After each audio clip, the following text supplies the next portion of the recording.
So good evening, everyone. Thank you for attending this evening's Fearless Conversation on A Voice to Parliament.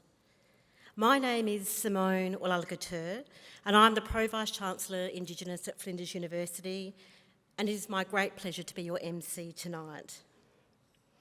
Before I provide more detail on tonight's event, I would like to introduce Senior Kaurna Man Mickey O'Brien to offer us a welcome to country. Thank you.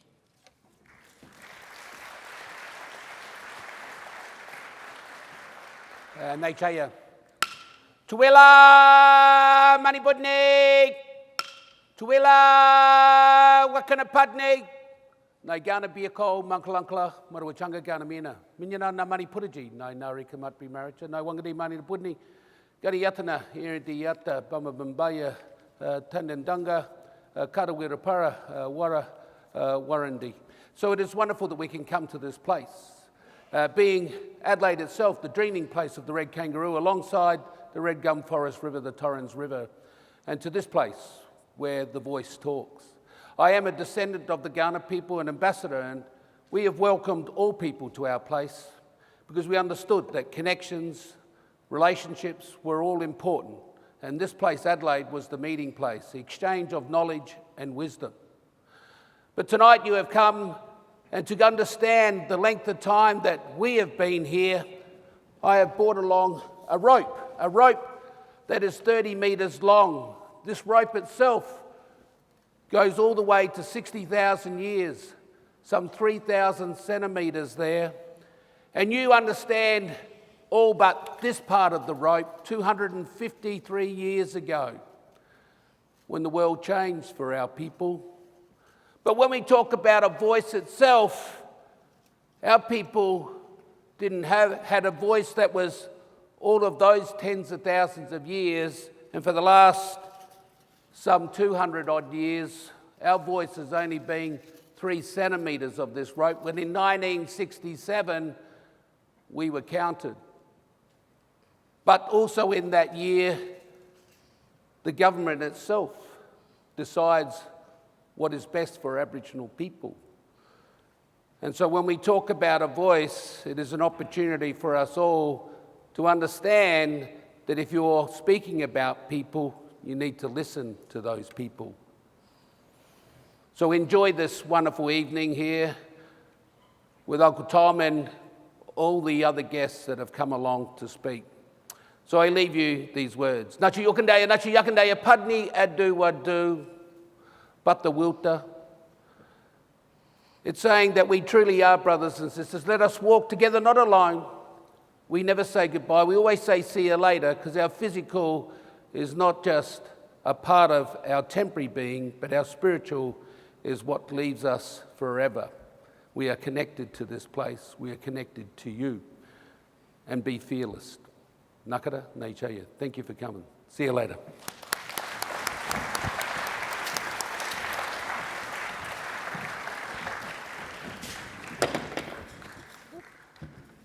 So thank you, Mickey, so much for your welcome to country. I'd also like to acknowledge that Flinders University is located on many traditional lands and custodians in South Australia and Northern Territory. So I'd like to acknowledge all First Nations people in the room tonight as well, acknowledge all Aboriginal and Torres Strait Islander staff, students and community, as well as all guests this evening. So tonight's Fearless Conversation is an opportunity to be informed and to ask questions about the national referendum on a voice to Parliament. This is a pivotal time for Australia as a nation in relation to Indigenous rights and self-determination through an Aboriginal and Torres Strait Islander recognition with the establishment of an Aboriginal and Torres Strait Islander voice to Parliament within the Australian Constitution. The university has committed to an educational and raising awareness campaign as part of its civic responsibility and as an institution of higher learning. And this event this evening is an opportunity to hear from our experts regarding the national referendum in a respectful and considered way. And yes, I do need to mention the elephant in the room. Somehow we've managed to organise this keynote address by Professor Tom Calmer and the incredible panel of whom I will introduce shortly, alongside a semi-final. But it is good to see you all here tonight, and it is good to see some of the colours of the Matildas, the wonderful green and gold in the room this evening and around the Adelaide CBD. However, to manage these two significant events, this event will finish at 7:15 p.m. tonight, so guests can actually go and watch the game if you are a die-hard fan. And for those who are attending our reception after this evening, I'm pleased to say that we will have a screen in the room that you can also watch, but also talk about our important conversation around the national referendum. And I think I have it on good authority that Uncle Tom is a big fan. It is now my great pleasure to introduce Flinders University President and Vice-Chancellor, Professor Colin Stirling, to welcome you this evening. Thank you.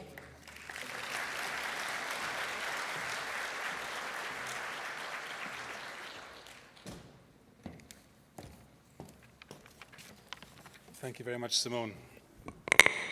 Oops, excuse me. And thank you, Uncle Mickey, for welcoming us to country this evening. It's a privilege for us all to be here on beautiful Garna Yarta, and I pay my respects to Garna elders, past, present, and emerging. Flinders University, of course, however, also, as Simone mentioned, has the privilege of operating its network of campuses throughout South Australia and across the Northern Territory. So we also pay our respects to the traditional owners and custodians of the Arunda, Dagaman, First Nations of the Southeast, First Peoples of the River Murray and Mallee region, Jawin, Garna, Larrakia, Nadjeri, Narrandjeri, Ramanjeri, Wirramanu, Warderman, and Yungu peoples.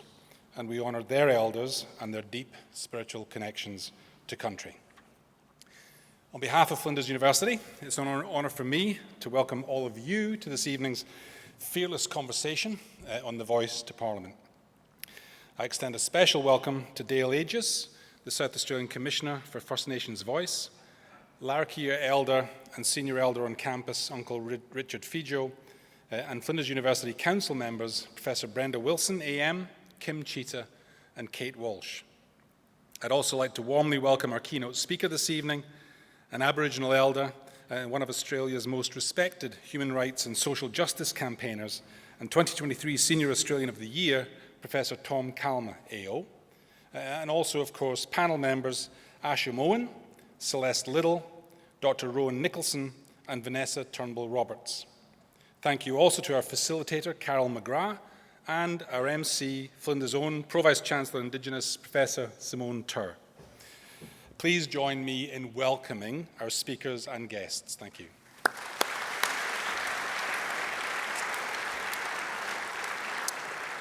So later this year, we Australians will all head to the polls to cast our vote on a change to the Australian Constitution that would enshrine an Aboriginal and Torres Strait Islander voice to Parliament. This would be and will be an important and historic referendum. The debate is complex and hotly contested on either side. And while there are many on both sides of the debate who may feel that the answer to the referendum question is obvious, remember Scotsman Adam Smith's famous maxim, "A problem worthy of attack shows its worth by fighting back. No issue of significant value should ever be expected to be easy, nor should it be taken for granted." Tonight is about breaking through the sound bites and the political posturing that we've heard, an opportunity for us all to broaden our knowledge of the real issues on both sides to help us all reach an informed view. Established in 1966, on Garna land, Flinders University was founded in an era of profound social, political, and technological change. We remain a product of our time with a passion for self-learning and challenging the status quo, something that was ignited in Flinders all those many years ago, and something that still burns brightly in our institution today. At the university, we recognize the important role that we can play as an agent of social empowerment and change, enhancing knowledge and promoting participation and understanding. Our role is not to tell people what to think. And I remember once speaking to a very, very, very successful Flinders alum, and I asked him what he had enjoyed most at Flinders. And what he said to me was what he loved was that we didn't teach him what to think. Instead, he learned how to think. So tonight is about broadening our thinking, our understanding, our knowledge, facilitating respectful debate through access to compelling thought leaders, but in the end, it's your call. Before settlement, of course, Kaurna country was a place for conference, where different Aboriginal groups would come together to share knowledge and debate ideas. It was a space reserved for discussion to foster understanding for the good of all. And this evening, we respect that tradition with this fearless conversation. We acknowledge that there will be differing opinions here tonight, and we support a dynamic and full-spirited exchange of ideas within a respectful environment. So thank you to our speakers for being here tonight. I want to particularly thank our Aboriginal and Torres Strait Islander speakers for your willingness to draw on your own lived experiences and knowledge in order to educate those present tonight. It's an act of generosity and grace for which we're truly grateful. To Professor Simone Turr, thank you, and your team, thank you for all of the work in organising this evening's event, and thank you to you all for attending. Yes, deserve a round of applause. And good luck, of course, to the Matildas, but I do hope that this evening's conversation sparks a very strong interest and a greater understanding of both sides of this historic debate. Thank you very much.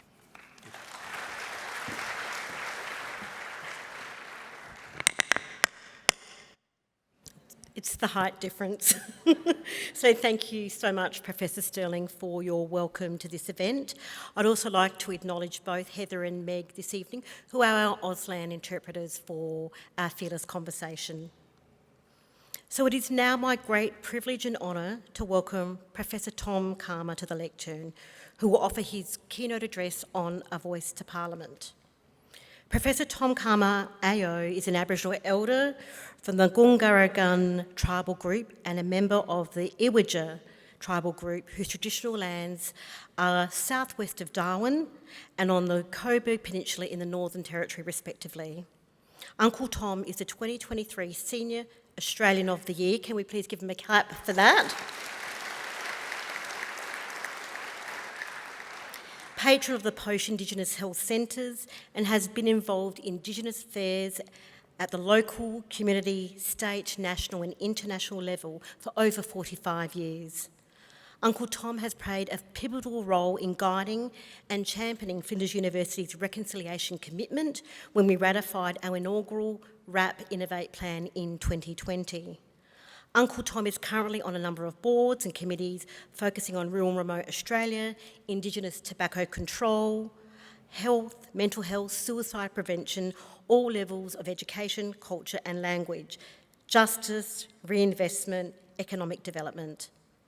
Following the keynote of Professor Tom Calma, we'll be joined then by our panel of experts, but please welcome Professor Calma to the lectern. Thank you.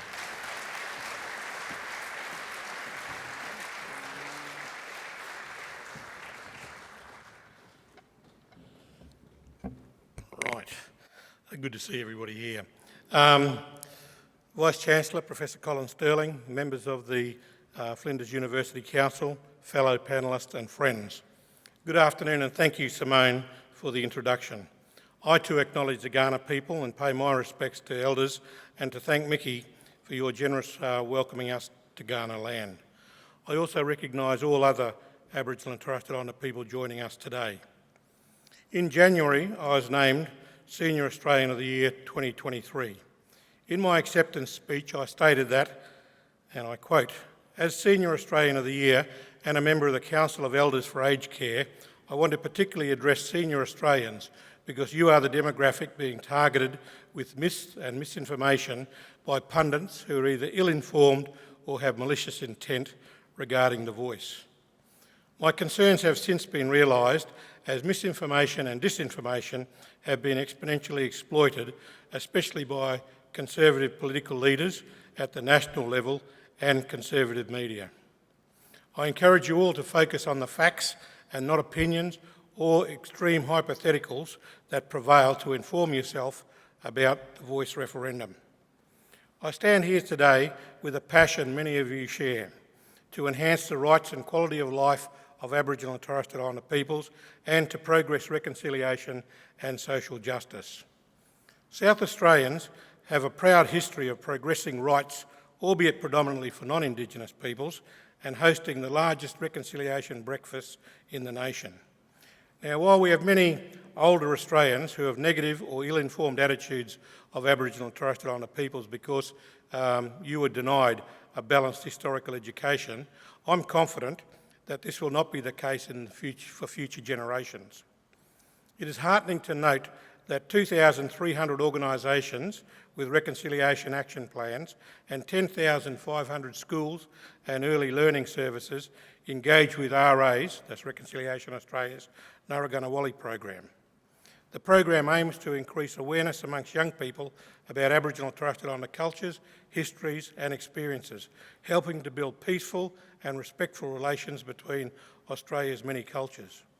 It also empowers teachers and educators to teach Aboriginal and Torres Strait Islander histories with curriculum and other resources, including digital content provided by Reconciliation Australia.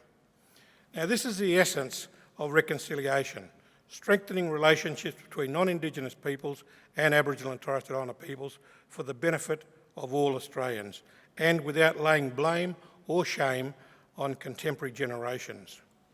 A great example of the latter is that since 2000, the year 2000, 162 years after the massacre, annually the descendants of the victims, survivors and perpetrators of the Myall Creek massacre gather together at Myall Creek Memorial Site in an act of reconciliation. And you might be interested to note that the records show that there were more than 400 massacres of Indigenous peoples across the nation as a result of the frontier wars, resulting in the deaths of over 10,000 Aboriginal or mainly Aboriginal people.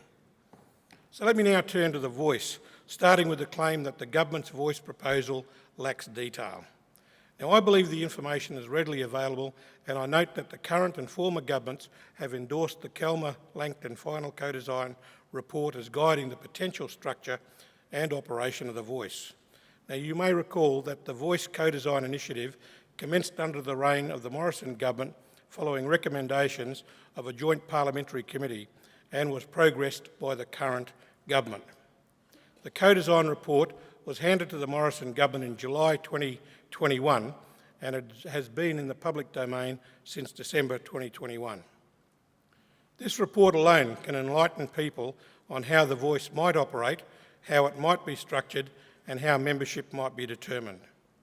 Now, I believe it's important to recognise some of the history and initiatives that have led us to this point in our shared history and why the referendum evokes so much passionate debate from all quarters.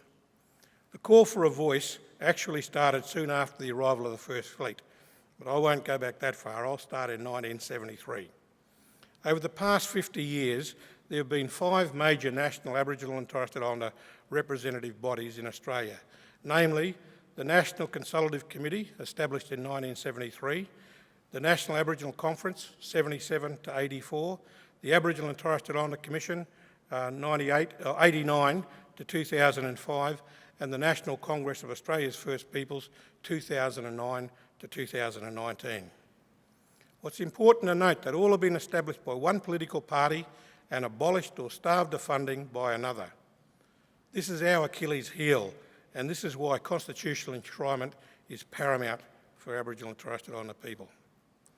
In February 2008, Prime Minister Rudd, in his apology speech to Parliament, called for a new partnership with Indigenous peoples to underpin policy development.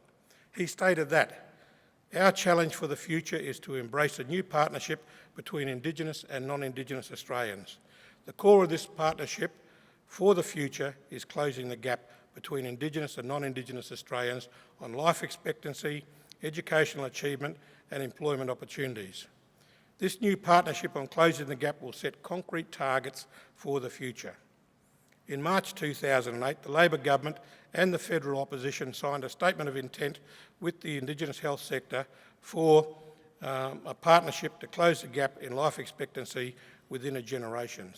And all jurisdictions, as well as the Commonwealth, signed this, and it was also signed by the then opposition, Conservative opposition. This statement provided bipartisan support to develop a comprehensive long-term plan of action that is targeted to need, evidence-based and capable of addressing the existing inequalities in health services in order to achieve equality of health status and life expectancy between Aboriginal and Torres Strait Islander people and other Australians by 2030. To ensure the full participation of Aboriginal and Torres Strait Islander peoples and their representative bodies in all aspects of addressing their health needs. Respect and promote the rights of Aboriginal and Torres Strait Islander peoples and measure, monitor and report on our joint efforts in accordance with the benchmarks and targets to ensure that we are progressively realising our shared ambitions. The Honourable Jeremy Macklin, in the Budget 2008-9 Ministerial Statement on Closing the Gap, stated that the Australian Government's reform agenda, both in Aboriginal and Torres Strait Islander affairs and across governments, is to address the structural and systemic problems that are producing appalling outcomes for Aboriginal and Torres Strait Islander people. Indigenous Australians must be involved in developing and driving solutions. Actions like the National Apology are working to build the trust needed to work together on getting results. Our Closing the Gap commitments require effective engagement with Aboriginal and Torres Strait Islander peoples at all levels. Governments need to involve Indigenous peoples in the design and delivery of programs locally and regionally and share responsibility for outcomes. Solutions developed on the ground must be driven by the communities that will ultimately determine their success or failure. The government went on to the election with a commitment to set up a national representative body to provide an Aboriginal and Torres Strait Islander voice within government. We will soon begin formal discussions with Indigenous peoples about the role, status and composition of the body. And that became the National Congress of Australia's First Peoples. Aboriginal and Torres Strait Islander peoples were excited and hopeful in 2008, but political turmoil, bureaucratic churn and changes to government negatively impacted progress and, as was widely reported, the blame for non-achievement or socio-economic advancement has been directed to the recipients of the services, that's Aboriginal and Torres Strait Islander people, who are those least able to influence services or policy. In August 2008, the Australian Government commenced consultations with Indigenous peoples to establish a new national Indigenous representative body.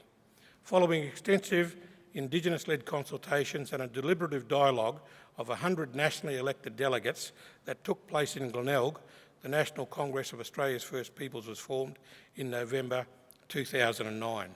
However, a change of government and the cessation of subsequent funding forced the National Congress to go into voluntary administration in June 2019. So my friends, you can see that it's been a very chequered history of Aboriginal and Torres Strait Islander people's attempts to establish a national voice and have meaningful engagement with government and bureaucrats on matters that affect us. We have been the passive recipients of government policies and programs that mostly have not addressed the wicked problems that confront us. Over the past 50 years, we've had successive national representative bodies. The roles have also varied, as has their impact on policies and programs, and a constant has been the regular reviews of their structures, operations and funding, and the funding and their operations have been at the whim of the government of the day. We are now on the cusp of a substantial and substantive change in the political and community environment that is conducive to consider and support constitutional change. So let's explore where we are at with the voice. The first public milestone was reached on the 19th of June 2023 when the constitutional alterations, Aboriginal and Torres Strait Islander Voice Bill, that authorised the referendum and sets out the question for the referendum, passed the Senate, 52 in favour and 19 opposed. And earlier it passed the House of Representatives, 121 in favour and 25 opposed. If you watched or heard the proceedings of the House of Representatives or Senate debates or followed the daily media, you will have observed that there are many conflicting and confusing messages at play. So let me unpack some of the mis and disinformation and what is needed to get the referendum over the line. The first issue is the Uluru Statement from the Heart, and is it and the referendum for the voice the same thing? The Statement from the Heart references three key reforms: voice, treaty and truth. The statement calls for the establishment of a First Nations voice enshrined in the Constitution. The proposed referendum will only be about amending the Australian Constitution to enable the establishment of the voice to Parliament and the Executive Government. It is about the Commonwealth Parliament, Commonwealth Government departments and entities, and Commonwealth legislation. The national voice will have no influence or involvement with the state or territory affairs unless invited to by the relevant authorities. The referendum will not address treaty or truth-telling. Treaty and truth-telling dialogues at the national level will commence after the referendum is held. Now, while the referendum is about the Commonwealth, the subsequent legislation post a successful referendum will potentially include provision to establish regional voice arrangements that will address community-level issues that will be considered by the three tiers of government under the leadership of the state and the territory governments. Now, what this means is that the national voice of 24 members will consider Commonwealth legislation and programs that apply across the nation to all Aboriginal and Torres Strait Islander peoples, and the regional voices will consider regional and community priorities with respective state and territory governments in consultation with the Commonwealth and local and shire governments. And it's important to note that at the state and territory levels, processes have commenced with treaty discussions which have occurred now in Tasmania, New South Wales, Queensland and South Australia. Treaty commissions have been established in the Northern Territory and Victoria, and in May, Queensland's path to treaty was set into law with the passing of landmark legislation.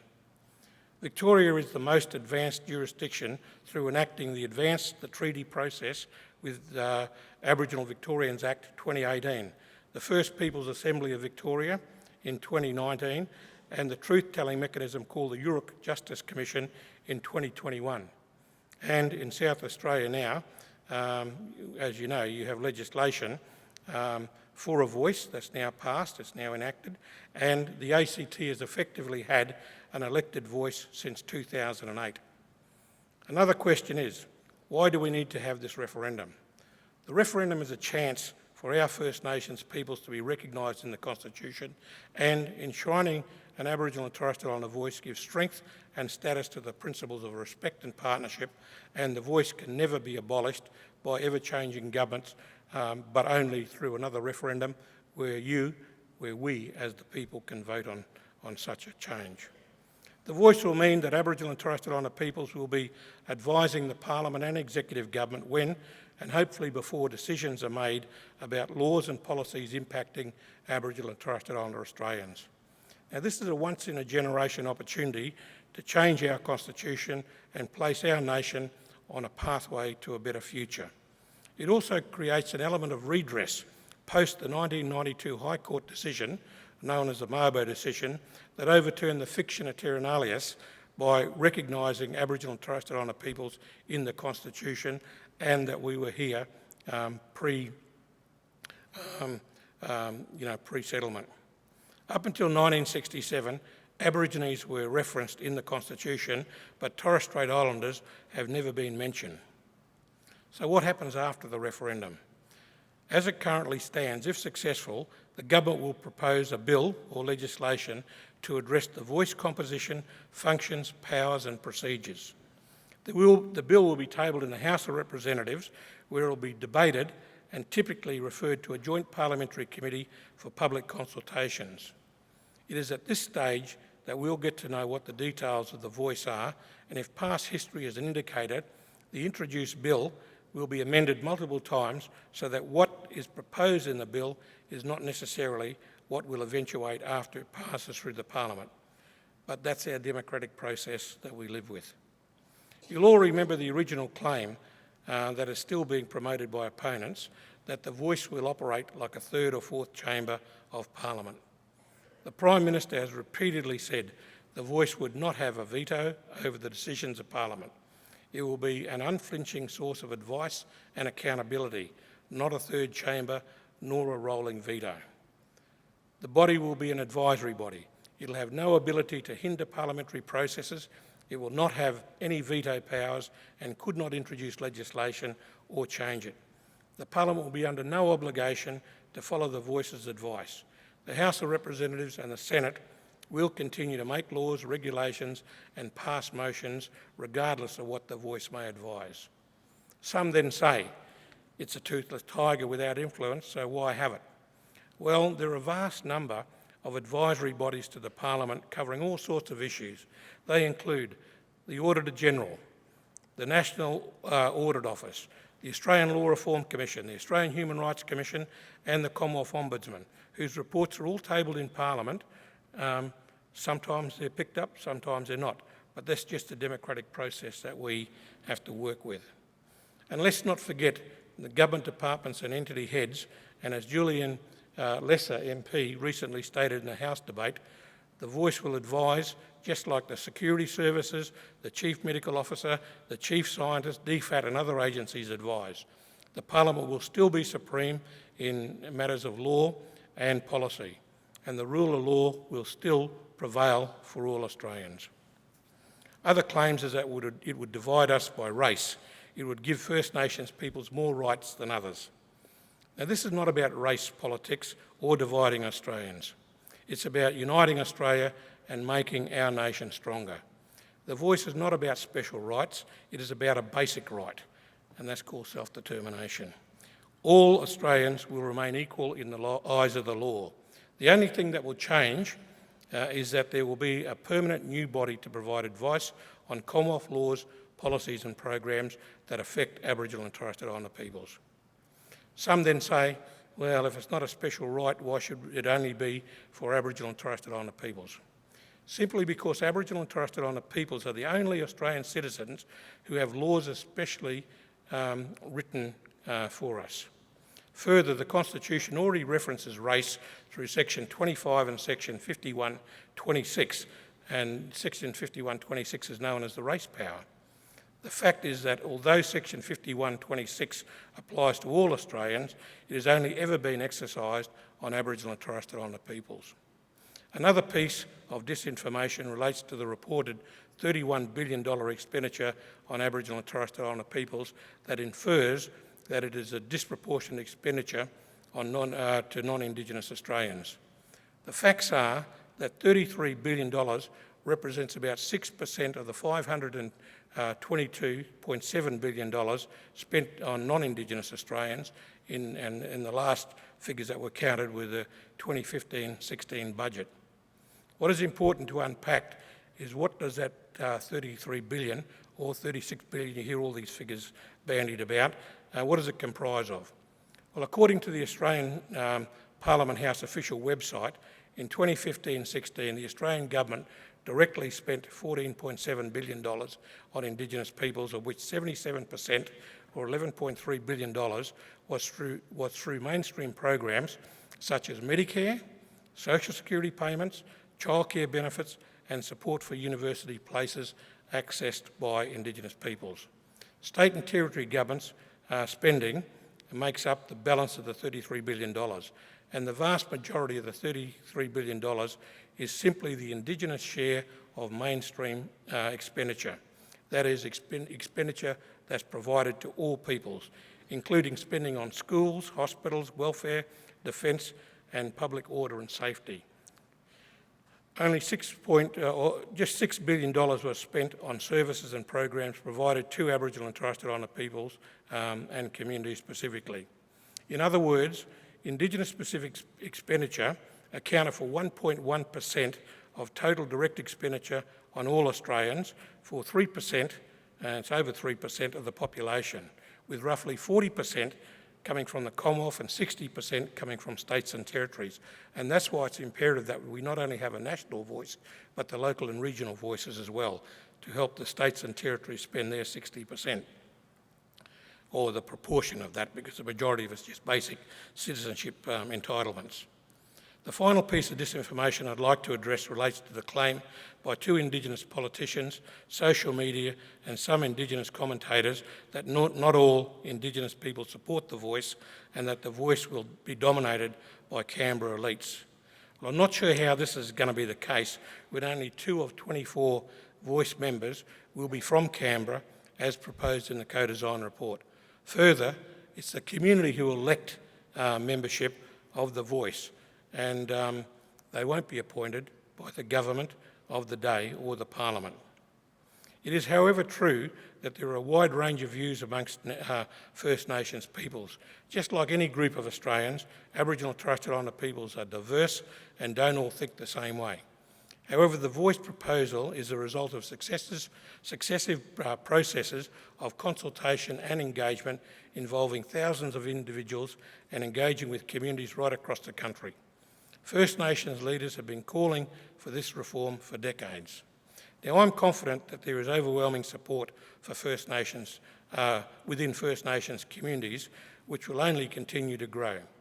All of the land councils in the Northern Territory and the New South Wales and Kimberley Aboriginal Land Councils and the Dilluck Customary Law Council at Garma have declared their full support for the Voice. They join the vast majority of Aboriginal and Torres Strait Islander peoples nationally who support the Voice, because we want and we need to see change and better outcomes. So whilst Aboriginal and Torres Strait Islander people's support is important, the reality is that the other 96-97% of the non-Indigenous population, that's the majority of you here, who will determine the outcomes of the referendum. And this is why allies play a critical role in having conversations with families and friends and colleagues, and through writing to politicians and newspapers, challenging the disinformation and explaining why they should change and support change for a better future. Regional and remote Australia is where allies can play an important role in addressing this disinformation. So if you have family in those geographic areas, please have a chat to them, family or friends. There is much more that I could say, but my time is up. I have endeavoured to demonstrate that Aboriginal and Torres Strait Islander peoples have for over 50 years attempted to have a voice that could guide governments and the Parliament on how to effectively design and implement policies and programs that will have a positive impact on achieving equality for all Aboriginal and Torres Strait Islander peoples. I've also endeavoured to shine a light on the way forward and how all the voting population needs to become informed of the facts and not be swayed by the misinformation and disinformation that is being promoted by pundits who are either ill-informed or who have malicious intent. Thank you.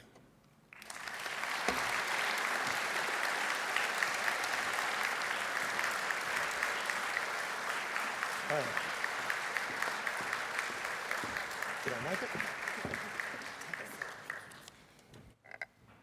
Thank you so much, Professor Karma, for your expertise, your insights and your stewardship around this important and historical time in Australia. Please thank Uncle Tom again.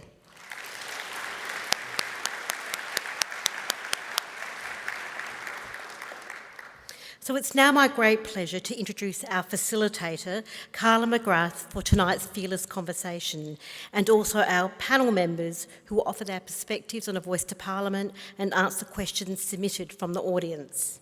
Carla McGrath is a proud Torres Strait Islander woman living in Mirinjiraba, hopefully I said that right, Carla, is a social, passionate justice advocate and an expert in community engagement and consultation, transformational organisational cultural change, organisational strategy and sustainability, program design and development. Tonight, Carla will facilitate the panel discussion this evening. Please make Carla feel welcome.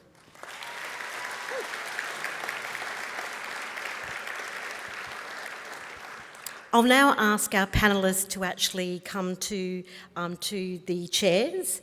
So our members tonight are Professor Tom Karma, panel member Asham Owen. Asham is a proud Kaurna, Ngarrindjeri and Narungga woman and a Flinders graduate who is currently Principal Policy Officer for South Australia Commissioner for Aboriginal Children and Young People. Please welcome Asham.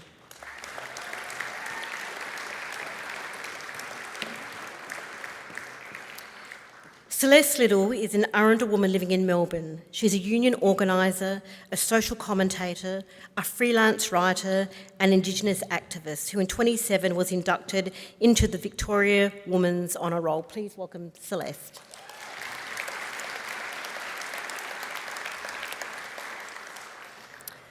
Vanessa Turnbull-Roberts is a proud Bundjalung Wirrabul woman who is a human rights advocate, author and writer, and has acquired a law and social work degree whilst completing her first class honours at the University of New South Wales. Please welcome Vanessa.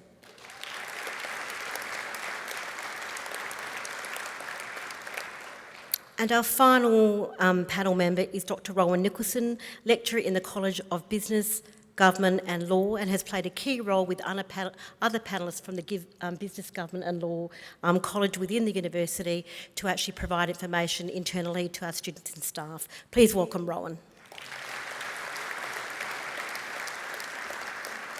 And I now will hand it over to Carla. Thank you, Carla. Yes, please do give them a round of applause. Am I on? Yes, great. Yay, there I am. Thank you. It is so wonderful to see so many of you here tonight for this really important conversation. We want to start by acknowledging the traditional custodians of the land and thanking Uncle Mickey for his warm and beautiful welcome. Not just warm and beautiful, but we all learn something a little bit new every time he speaks, so thank you so much for that. We're here tonight, as you know, because you've all showed up to listen to this conversation, to discuss the referendum and the voice to Parliament. And of course, disagreement, as has been noted already, a difference of opinion, different perspectives, is a big part of having that conversation. And it's just so incredibly important, as has already been discussed as well, that we do that with respect. It's not always the way that we see these conversations play out in public, but certainly we, as many of the Aboriginal and Torres Strait Islander panellists and of course our allies, we know how to do this and we know how to do it well. And I'm so excited to be able to bring this conversation here tonight to you and help you join in that yarn with us. There's a lot at stake for everybody here and everybody involved, and it's just so important how we have these discussions because that will inform the kind of nation that we become.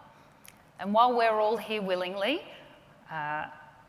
these conversations are not without their toll. And I really just want to acknowledge that as I welcome and thank our panel tonight. I'm really genuinely delighted to have such incredible people here to inform this conversation. I think Colin called them thought leaders. They most definitely are. I know you know who they are and they've been beautifully introduced so far. But before we get stuck into the questions for this wonderful lot, I want to give each of them a couple of minutes just to share with you their initial thoughts and perspectives. We have heard extensively from Uncle Tom, so I'm going to skip over him respectfully. And Vanessa, I might start with you if I can, and then we'll move on to the rest of the panellists. No, thank you so much, Carla. Just before I begin, I'd just like to say, Jingiwala Nungala Drugan Drugan Nungala Ghana country. I acknowledge country, I acknowledge that I'm a visitor, even as a proud Bundjalung Widjabul Waibal woman on this country. And in my language, I just spoke from my language group, acknowledging that this is, was and always will be Ghana country. And no matter where we go, there are stories, there are strengths, there are survivals, and there is connection to place here on this land. So I really acknowledge being a visitor here in this place. So, and sister being traditional, and I acknowledge sitting next to you right now as well, and all other First Nations people here in the room. I'm a proud Bundjalung Widjabul Waibal woman, and I'm also a human rights advocate for when it comes to children and young people. I'm a survivor of the family policing system, and a lot of my work is centred around the rights of Indigenous children subject to what many people call child protection, but from my knowledge and my work, it's very much family policing and surveillancing and regulating Aboriginal and Torres Strait Islander children and young people.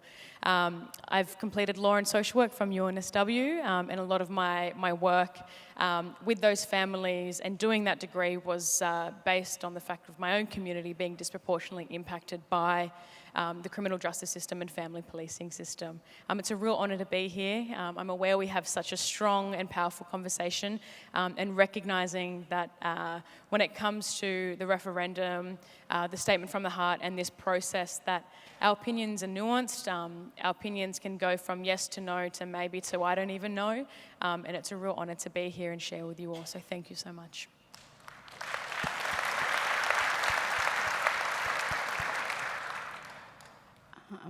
As I was introduced, Asham Owen, and I'm a proud Kaurna Narungga and Ngarrindjeri woman. And before I get started, I would also like to acknowledge my elders, all the Kaurna that were, all the Kaurna that are, and all the Kaurna that are yet to come.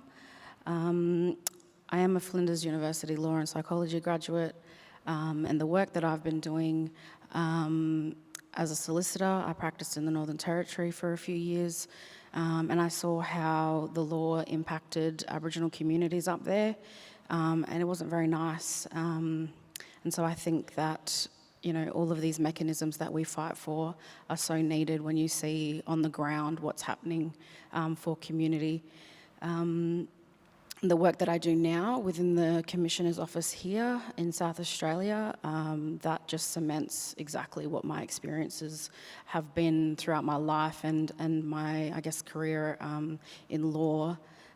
That we really need to be able to hold government to account a lot more strongly, and we need to be having voices heard at all levels, particularly at a local level, because the outcomes for our children and our families and our communities is what is at stake. And so I'm really thankful to be on this panel tonight and to share my perspectives.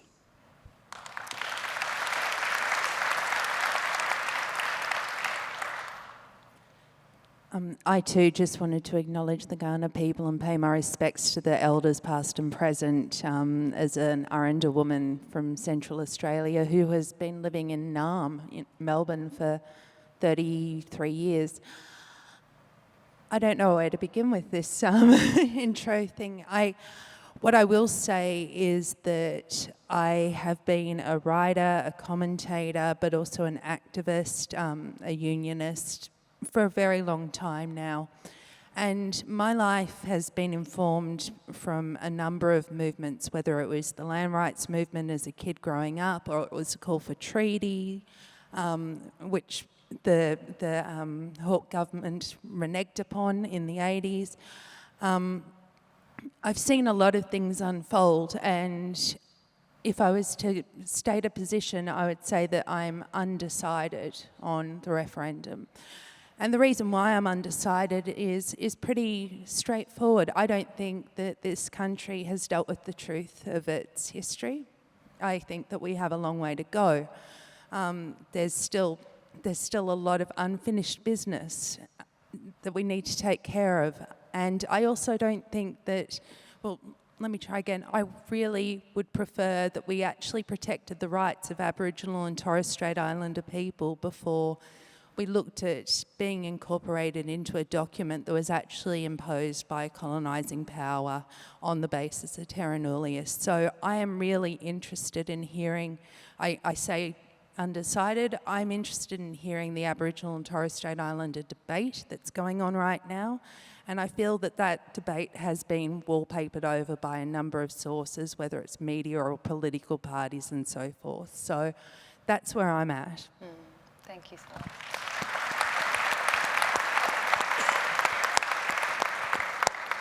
I'm Rowan. I acknowledge Kaurna elders, past, present and emerging, and that this is the traditional sovereign country of the Kaurna people. I grew up on this country, but I'm a non-Indigenous Australian, and I feel privileged to be able to participate in this conversation. My role here, I think, is to provide a legal perspective. Why I think that is important is because it can be challenging in a debate like this to get accurate information about the law. And I might mention 3 issues. First, this is a moderate reform, what we might call a legally safe reform, a body that will advise, that will enhance how we make decisions in Australia, but will preserve the decision-making power of the government and the parliament.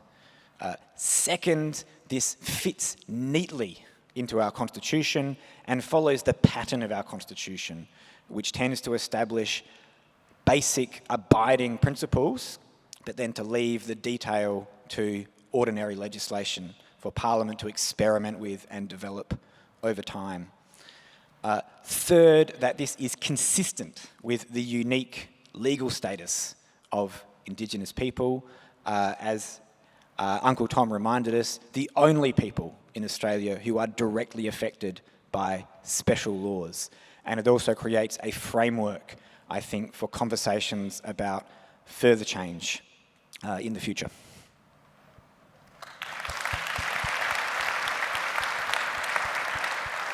As you can see, you are in for a treat this evening with all these very intelligent, very informed, amazing perspectives coming from our panel tonight. I want to thank all of you first and foremost for submitting your questions up front. We will obviously not get through all 50, 60 plus, but we have collected those up into a few key themes that we'd like to put to our wonderful panel. As the panel were doing their introductions, this idea of misinformation came up quite a lot, and I'd like to come back to that if I can.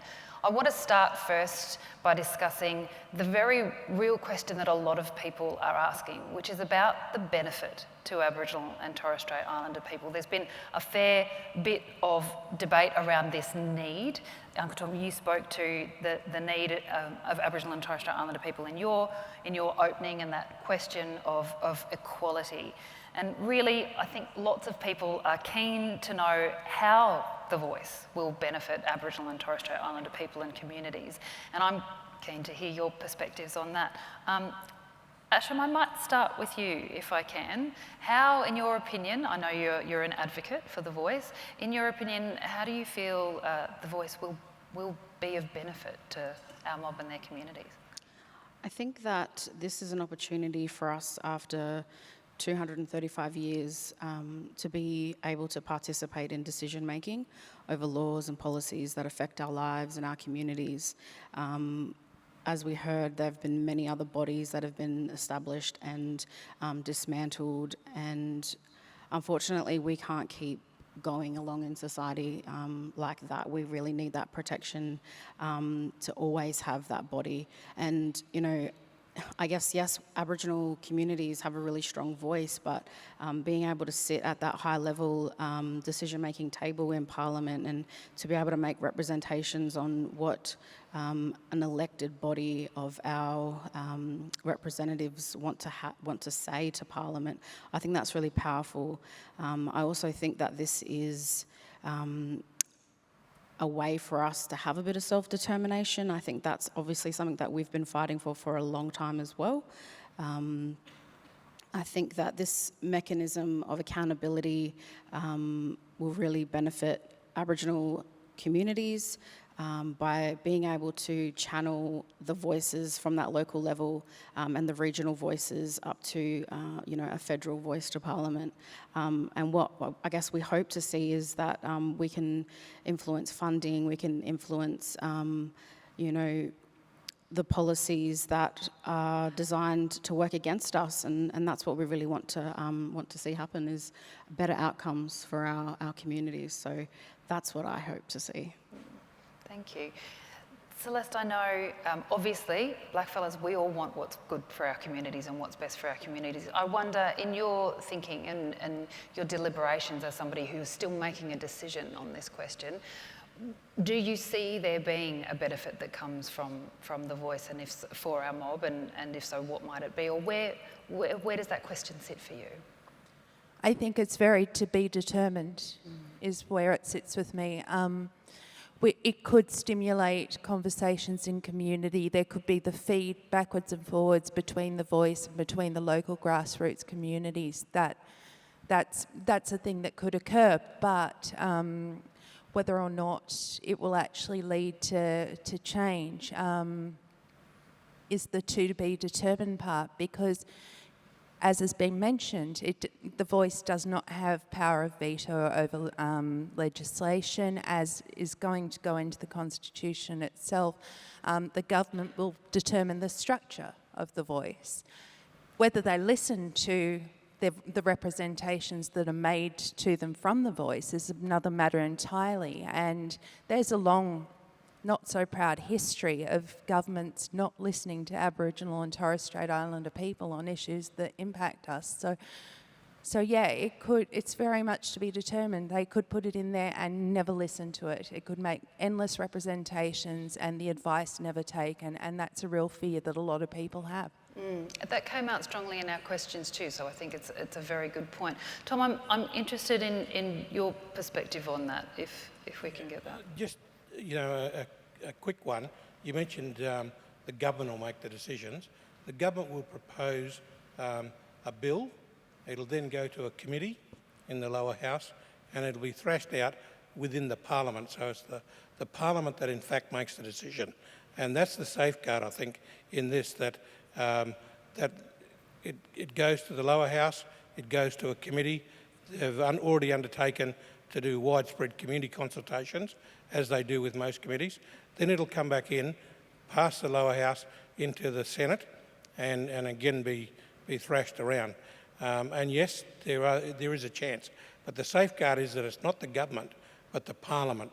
And so, the parliament, the way it's structured now, where one party doesn't dominate both houses of parliament, is really the safeguard. We've got now one party that controls the lower house, and the upper house is a conglomeration of a whole number of parties who have to all work together. And so it's up to the other politicians to keep the government honest in these, and that's why we deliberately went to say that it's an advice to the parliament and the executive government.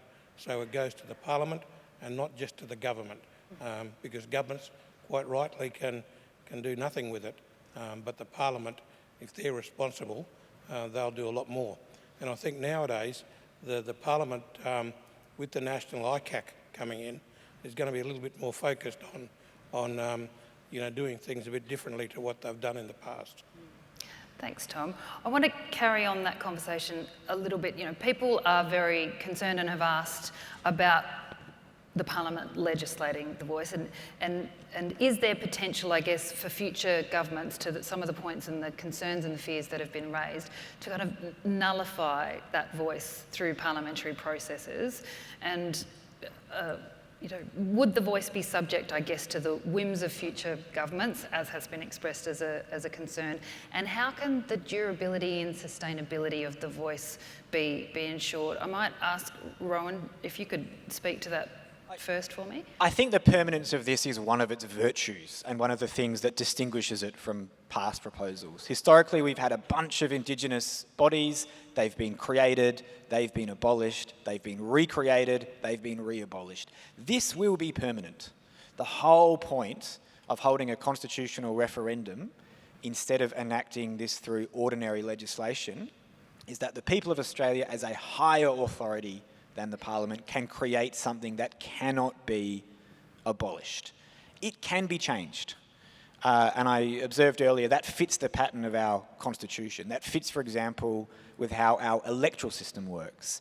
Our constitution says that our Parliament will be directly chosen by the people, just a simple phrase, and leaves to the Electoral Act the details of how our democracy works, how we vote, where we vote, the way electorates are divided up.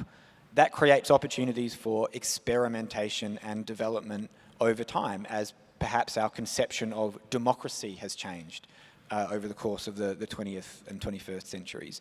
It could be the same with this.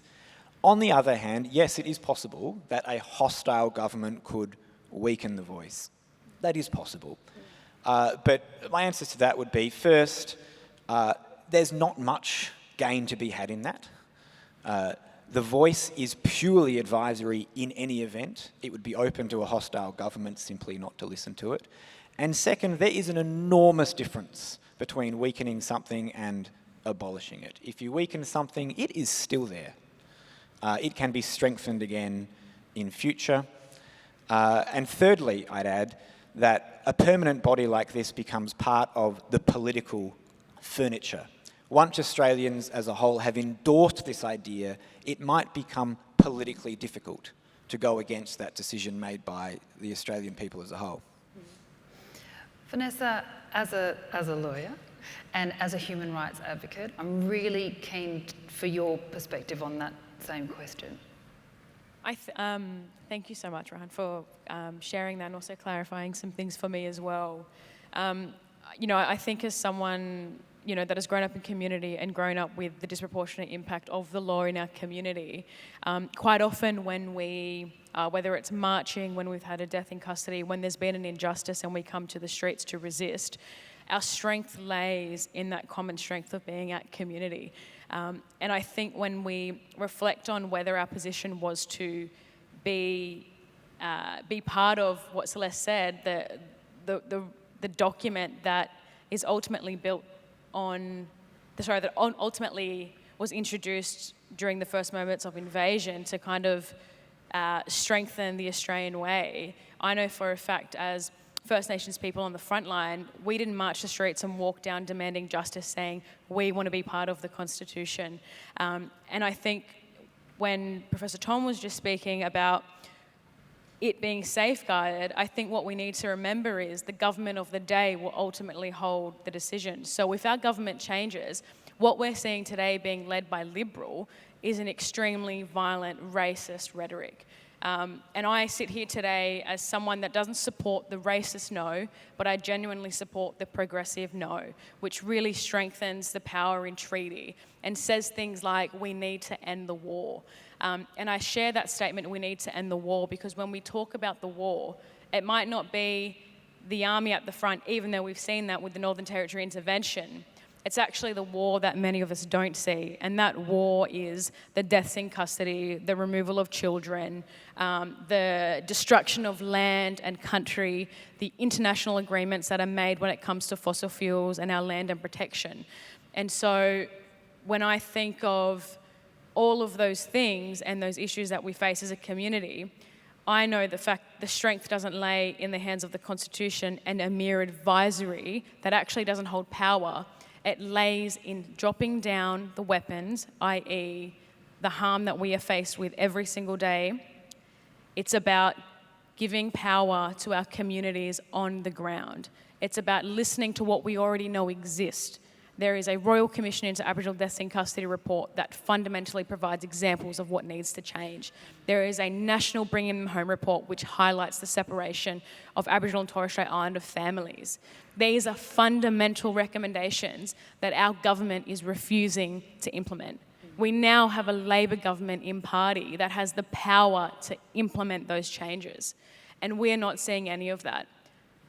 As someone, if I am being pushed to vote yes, then I want to be given something on the table that gives me proof that your intentions is going to be followed through with actions. And what I'm seeing is nothing has been given to us to show us that it's actually going to work. Just last week, we saw the Yes campaign endorse the removal of the Cultural Heritage Act in Western Australia just to try and gain political points and gain. That's extremely problematic. At what cost is all this worth it? I stand with treaty first, and I'm really strong in that because treaty means to end the war. And I acknowledge there are state-based treaties happening at the moment, but we need to also remember that there is power in federal treaties when it comes to laws of inconsistency, when it comes to those big decisions that impact our land and country, and that needs to be recognised. And you spoke there really about the sort of structural and systemic change that Tom, you referred to in your opening speech, and I wonder whether you wanted to speak a bit more about that. Well, just that we have to, and I tried to be really specific about saying that the referendum is about the Commonwealth and Commonwealth legislations. When we talk about the WA heritage, that's a state legislation and not the Commonwealth. The Commonwealth got its own heritage legislation that it's being progressed by Tanya Plibersek. But what I think is important to note is that all chief ministers and premiers of all the states, including the previous New South Wales Premier and the Tasmanian Premier, who were both Conservatives, all support the voice. We've been working with them since 2019 in the co-design report. They know what their role is going to be post the referendum, and they'll start to implement it. And yep, it's not going to be a silver bullet, that's for sure. Things aren't going to happen overnight. But if we start to look at what's already happened, and it's happening, but it doesn't get reported by a lot of the mainstream media, and I draw on two examples. And one is a program that is called the Tackling Indigenous Smoking Program, which has been going for 13 years now, and it's a fairly significant investment to bring the smoking rates of Aboriginal and Torres Strait Islander people, which were in excess of 50% in 2010, to now down to 37%. And that's been an initiative that's been controlled by, well, the government funded, but the community has driven it.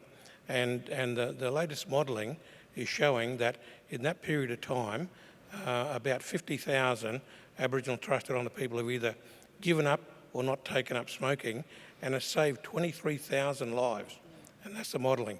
It's the single biggest health intervention that's happening for Indigenous people across the nation. And that's been community controlled and driven during that process. We look at the Justice Reinvestment Program that happens at Burke, which is in New South Wales, which is a program that has been developed very closely with and led by Aboriginal people and bringing the community together. Significant drops in youth crime, improvements in health, in education outcomes, less people offending and being incarcerated.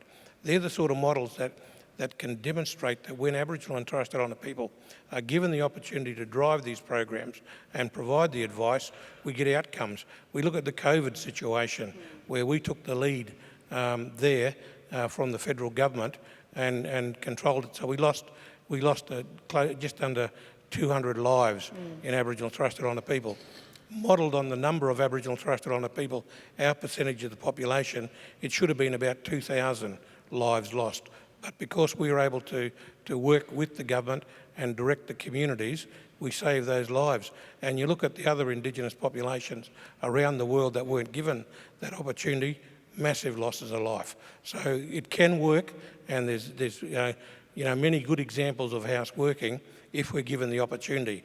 And that's what this is all about, is creating an opportunity for Aboriginal and Torres Strait Islander people to have a lead role in where we're going.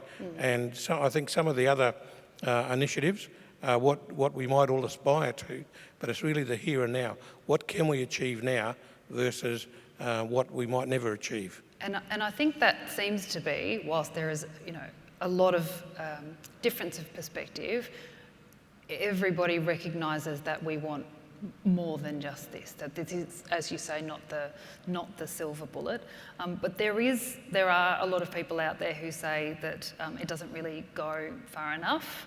And I wonder, Asham, do you feel like it's a tangible enough step in the way that Tom has described to get to things such as treaties and truth-telling processes and the things that we've discussed that we want to see in our future as Aboriginal and Torres Strait Islander people?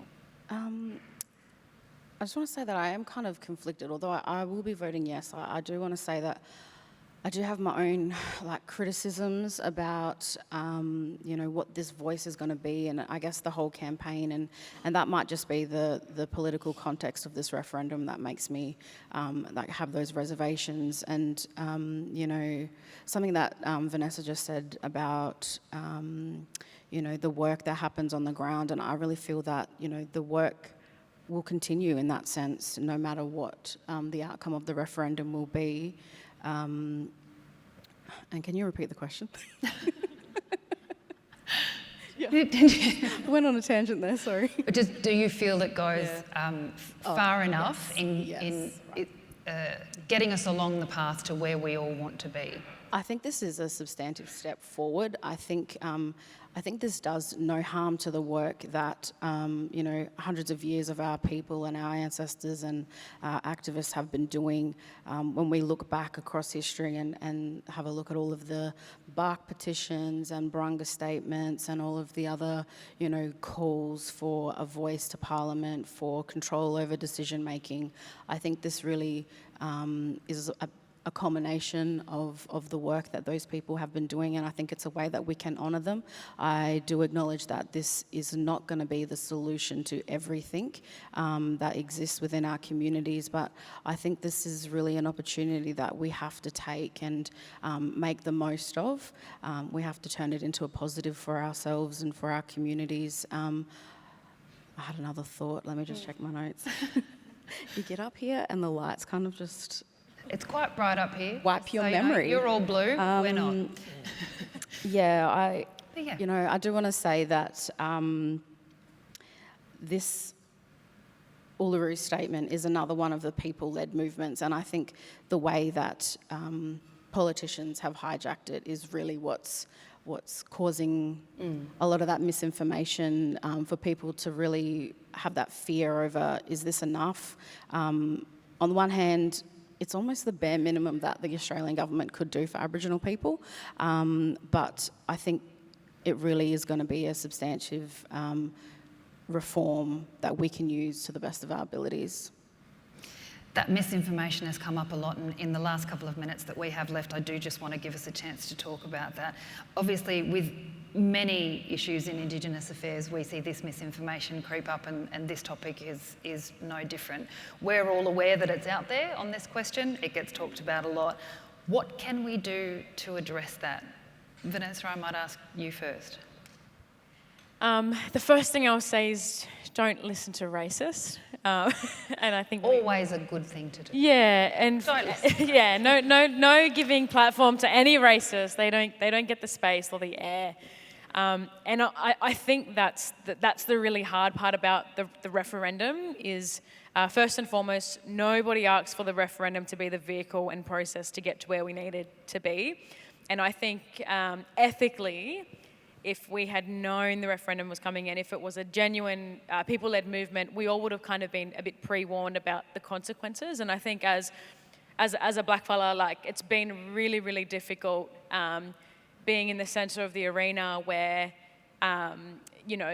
your people are the subject to not only the digital racism, but the heightened direct racism on the streets, in the school, the white supremacy. When the referendum was announced, I remember watching the news, and an incredible staunch NITV reporter got footage when she was visiting the NT, and it was a white racist going around talking about lynching Aboriginal children. You can't tell me that the increased racism and violence isn't because we are the political discourse in the Australian nationhood right now. There are serious implications and there is serious harm. So my first thing is don't listen to racists, but also don't be a bystander to racism. So that means we all have a serious responsibility, whether you are yes, whether you are no, whether you are I don't know. And you're allowed to vote no, doesn't mean you're racist, and you're allowed to vote yes, doesn't mean you're saving us, and you're allowed to be I don't know, and that's okay, maybe find out some accurate, informed information. But don't be a bystander to racism. Teach your children and your grandchildren, if they're in schools, what it means to also not be a bystander, to stand up for their sisters and brothers that are in their classrooms. And in terms of tackling the correct information, I really encourage, don't necessarily just listen to the people that are in the media. Do that broad research. There are campaign grassroots groups, Treaty Before Voices, Progressive Movement Knows, that are going out there trying their best. They just weren't given any of the funding that what we're seeing now other campaigns have. And if you're out there and you want to get that genuine information, listen to the people that are out there. Listen to people like Tom Karma, listen to Sis sharing her perspective, listen to Celeste, listen to Rohan, listen to people that actually have experience and knowledge in the field, but also listen to the people that are actually also potentially being silenced in this process. As blackfellas, we've always had a voice, we just haven't been listened to. And I know they're saying this means that we will have a chance to be listened to, but it's not guaranteed. So just listen to the voices that continue to go unheard, because their voices matter too, and this process matters. Thank you very much. I could genuinely sit here all night, and I just don't feel like we've even scratched the surface, not just of the questions, but of the amazing opinions that are up here on stage. I'm also super aware there are some huge Tilly's fans in the audience who are about to scratch our eyes out in order to get out the door. I would just like to, thank our amazing panel for taking the time to be here and have these conversations. As I said, doing this does not come without a toll, and please join me in thanking them for coming.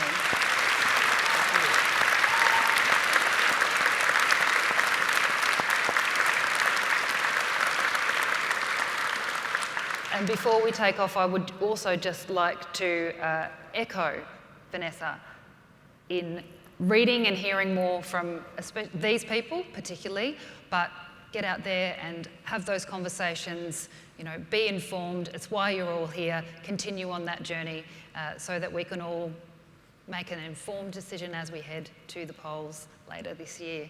Thank you very much for joining us.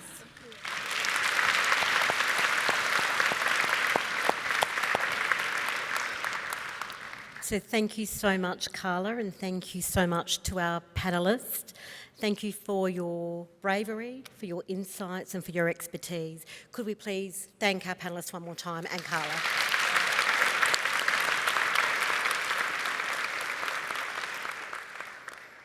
So in terms of my closing remarks, as a nation, as I've mentioned at the commencement of this event, we're at a pivotal time in this country, and I do want to acknowledge the university's commitment and civic responsibility to further raise our awareness on the proposed referendum. Before we end the evening, I would like to bring attention to the flyers on your seat. Many Aboriginal and Torres Strait Islander students face barriers achieving their degree, moving away from country to study or travelling long distances to campus are just some of those challenges that our students face. And the financial strain of basic living costs increase is also having an impact. I do want to say that what our students do bring to the university experience is our strong cultural identity. So you can read about Ngarrindjeri and Ngarrindjeri woman Gail Brennan, who was driving 2 hours a day to study her law degree at Flinders University. That's 10 hours a week that she could have been studying. And that was a big strain for Gail, and we were worried about whether she would continue her degree. But she received a donor-funded Indigenous scholarship, and with financial support she was able to move to Adelaide, buy a laptop and textbooks essential to completing her degree program. And thanks to the Indigenous scholarship, Gail reached graduation, and I'm very excited to say she's now the First Nations solicitor at Redfern Legal Centre in Sydney. She's also a member of the Uluru Statement from the Heart Youth Dialogue, playing an active role to raise awareness of A Voice to Parliament. So I encourage you to support First Nations students like Gail, who are facing financial barriers to achieve their degree by donating to Indigenous scholarships via the QR code that you have on your flyer. We now have officially come to the end of this evening events. I would like to thank in particular Professor Colin Sterling for your support, members of the VC Office, the Office of Indigenous Strategy Engagement and my team, marketing, media and communications, and all involved for making this event possible. Please enjoy your evening, and for all those materials found out there, enjoy the semi-final. Thank you so much.